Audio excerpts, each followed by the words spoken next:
정부가 민법이 보장한 부모의 징계권 조항을 없애고 체벌 금지 조항을 추가하기로 했죠. 과연 어떤 효과를 가져올지 궁금해집니다. 체벌 금지 조항을 넣는 것만으로도 체벌에 대한 인식 자체를 바꿀 수 있다는 게 전문가들의 설명입니다. 김정인 기자입니다. 자녀에 대한 체벌을 법으로 막겠다는 정부 방침에 시민들의 반응은 엇갈렸습니다.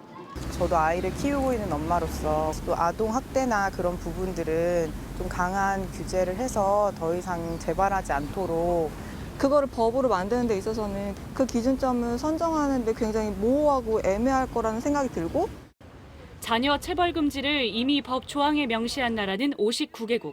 가장 먼저 시작한 곳은 스웨덴입니다. 세계에서 가장 먼저인 1979년 아동 체벌을 법제화한 스웨덴.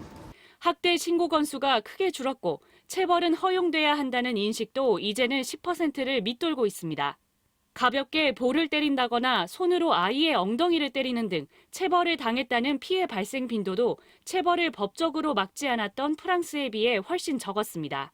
체벌을 금지한다는 것은 자녀를 양육하는 데 국가가 개입하는 것이 아니고 국가가 모든 형태의 폭력으로부터 아동을 보호함으로써 아동을 한 인격체로서 가진 그 권리를 보장하겠다 이런 뜻이라고.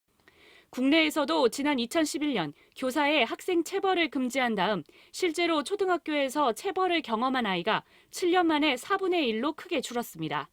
하지만 그 사이 가정에서의 체벌은 크게 바뀌지 않았습니다.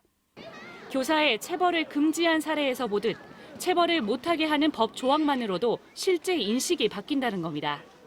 아동학대 사건이 잇따르자 정부에선 사랑에 매도 안 된다며 민법에서 부모의 징계권을 없애는 방안을 작년부터 추진했지만 1년 내내 지지부진하게 이어져 왔습니다. 사법 체계에 있어서는 가장 기본이 되는 법인데요. 국민적인 여론이나 공감대가 어떻게 형성되는지 이런 것들도 고려가 되어야 됐기 때문에 그동안 개정하는데 좀 여러 가지 논의를 해왔던 것으로.